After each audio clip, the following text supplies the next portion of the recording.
Now, let's take a closer look at the camera. The camera is a 720p high-definition camera with pan and tilt function. It allows you to change the angle of the camera without having to enter the baby's room.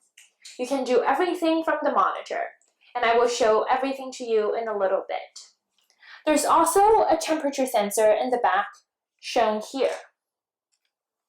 There's a wall mounting bracket that's included, so you don't need to spend the extra $15 to $20 looking for it online.